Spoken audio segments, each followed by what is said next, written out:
Hello and welcome to Talk Bowling, episode 102. I'm John Conger. I'm Tony Rucco. Talk Bowling is proud to bring you the latest information from the bowling industry, bowling tips, and updates on the largest internet bowling website, bowlingball.com.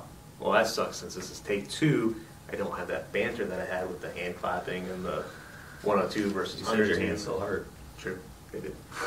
This is our second take, so it's a little weird. And it's fun. John's the only one enjoying it. I am.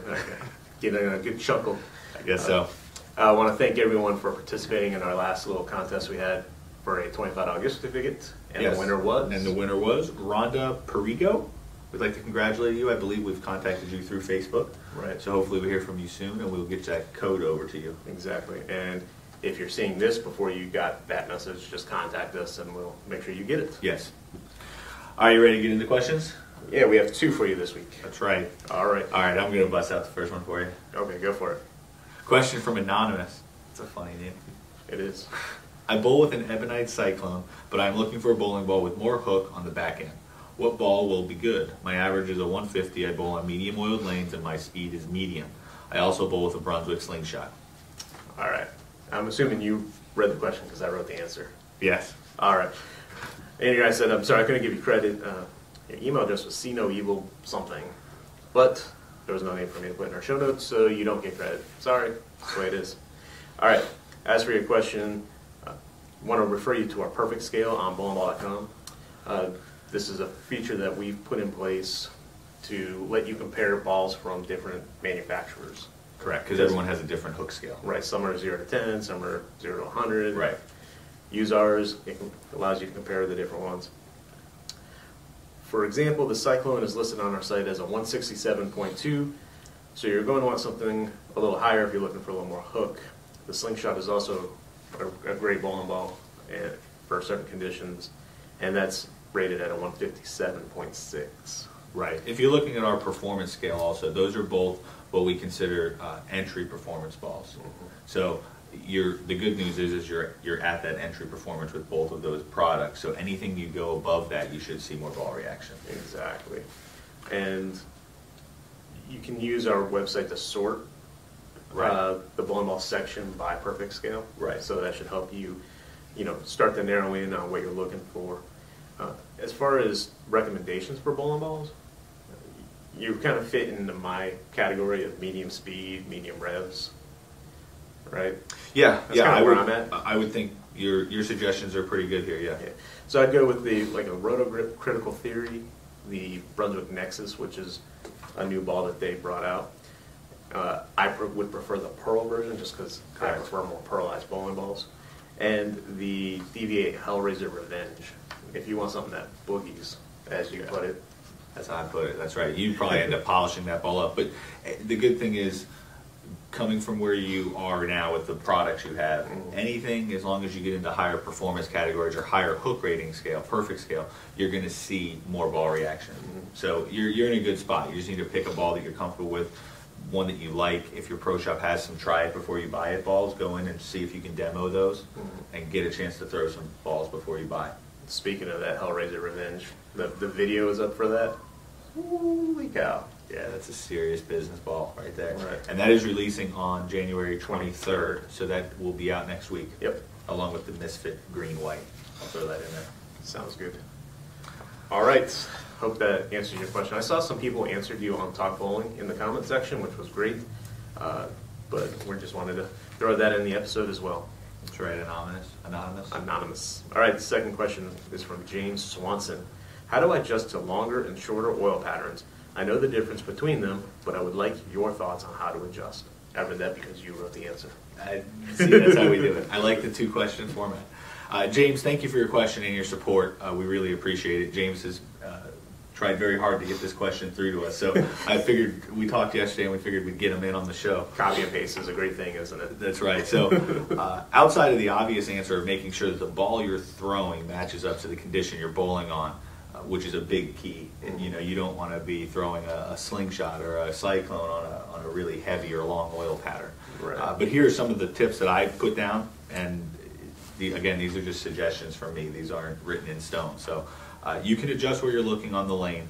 For shorter oil patterns where your ball will want to start to hook sooner, you can adjust your target further down the lane. That'll create more projection off your hand, usually a little bit more ball speed for me. And then for the longer patterns, do the opposite. Bring your target closer in, sometimes even all the way to the foul line. And what that does is it causes you to put the ball down sooner, giving it more time to hook and getting it into a roll sooner. Right, and all you're talking about here is where you're looking at. Where you're looking, right. If you normally look at the arrows and you're on a shorter oil pattern, look 5 feet past the arrows. Make sure you can still see your target. Don't look so far down the lane or so far in front of you that it makes it hard to hit it. And I believe this was also talked about in one of our U.S. bowler articles in the last couple months. So if you go back in the archives on Bowlversity, you can take a look at those. And there's usually multiple sets of markers on a lane. I think there's another set of dots past the arrows to help you with that. It depends on the lane. Usually you have a set of dots, a set of arrows, and then the New Brunswicks have down lane markers. Right. The second thing you can do is adjust your wrist or hand position. Flattening out your hand on the shorter pattern will create less hook and assist you in getting the ball down the lane. And on the longer pattern, try and cup your wrist to get the ball rolling more right off your hand and increase the roll, hopefully get you more hook. Right, and we've done plenty of episodes on wrist devices and how to use them. Yep, and those will help. Those will be a big assistance if you can't control your wrist position easily, which some people can't. And you can also play around with adjusting your starting position on the approach. I only do this in one circumstance. I'll only move further up on the approach to slow my feet down, which will therefore slow down it tends to slow my ball speed down a little bit. So when I have to get really deep, far left on the lane, or if it is a longer pattern, I'll move up a little bit. I don't move back, but some people do. So you can move your feet back, which may increase the speed of your approach, which translates sometimes into more ball speed, which will help you get the ball down the lane. You just have to be careful with that because of your timing. You are changing your timing. Right. And some people just can't. Yeah, some people can't adjust to that. So I don't like ever moving back, but I will move up on the approach if I need to slow the ball down a little bit. So hopefully those help, James.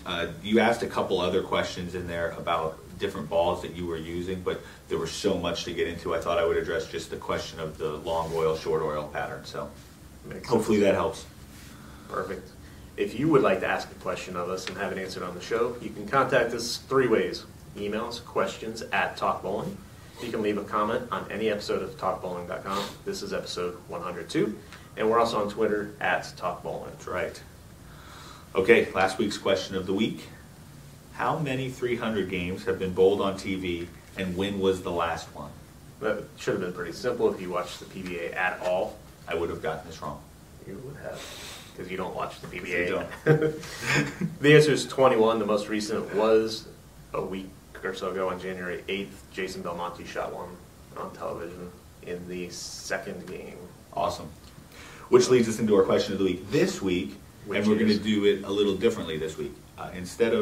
We will answer the question on our next episode, but instead of responding through, I guess normally they respond through the episode on Talk Bowling. Mm-hmm. Well, however they want to. What we're going to do is, if you post the answer to this question, because this answer is, there's no right or wrong, we're asking your opinion on a subject, post your answer to this question on Talk Bowling's Facebook page, and we'll randomly choose a winner, and you'll win a bowlingball.com t-shirt. Okay. So the question is, on January 8th, 2012, 2 jaw-dropping events happened on the PBA telecast. One was the mentioned Jason Belmonte's 300 game, and the other was Josh Blanchard sticking in his thumb hole and ending up falling in the gutter. Which was an amazing sight. I didn't see it. I watched it as it happened, and I was like, oh my gosh. And my wife happened to be coming out of the room, and I rewound it to let her see it, and she was like, oh my gosh, is he okay? And yeah, it was kind of scary. We're glad to say that he is okay and was not seriously injured, which is that could have been a bad thing for him. So we're glad that happened. What we want to know is what your thoughts are on how the media covered this event. We would like to say that we think the way Josh handled the whole thing was very professional. Mm-hmm. I think he did a good job of making sure that he kind of brought light to the subject. Didn't say anything bad about the media or the way they handled it, but we want to know what you think on that. So again, answer that on Talk Bowling's Facebook page. We'll randomly choose any of the answers. There's no right or wrong answer here. Right. We'll choose one and you'll win a bowlingball.com t-shirt. Yeah, I'd like to say Jason Belmonte was the only person that got up and walked up to try to help him up. Yeah, I'm sure there was a little bit of shock. I don't know that anyone knew probably what to do or what not to do. Because normally if someone would go over the foul line and just slip a little bit, you wouldn't get any assistance. No PBA officials would come out. So I think that was good that Jason did that. But I'm sure everyone else was unsure of what to do. Right. No, it was a telecast. So. No, I agree. It's just I was commending Del Monte. Yeah, I think that's a good thing. So, like to hear what you thought about that. See what happens.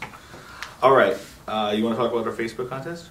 Sure. We're also going to do a separate contest. And this one, when they told me what we were doing this morning, I was, wow, this is pretty big. Pyramid Bowling is giving away an entire bowling arsenal. That's right. I'm calling it the Choose Your Path contest. That's a good one. I dubbed that this morning. That works. Well, we have Choose Your Path all over the site. So this is the Choose Your Path contest. Gotcha. What do you get? You win a Pyramid Path ball of your choice. We have many colors. Pyramid Path single or double roller bag of your choice. Again, multiple colors. And your choice of pyramid shoes, we have the men's Ram, the youth Skull, and the women's Rise shoes, which is a pink and white shoe. Pink and black. Pink and black. Yeah.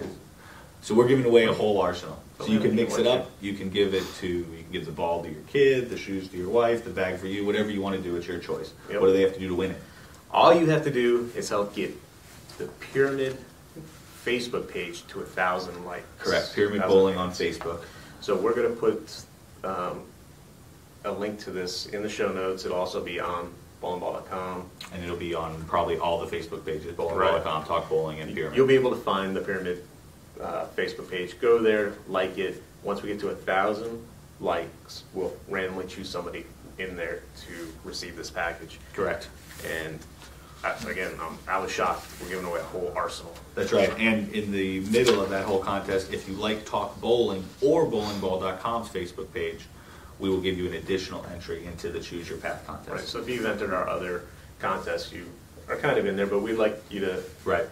We're going to have a page again, like you've seen in the past, with every step. Right. Our promotion page. Yep. So check that out. Exactly. So what else? More contests. Wow. We got all kinds of contests. These are just reminders. Bowlingball.com gives away a new bowling ball every week.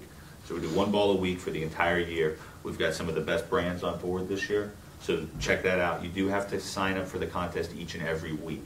So your sign up doesn't roll over week to week. So if you forget one week, no big deal. Come back the next week and make sure you sign up.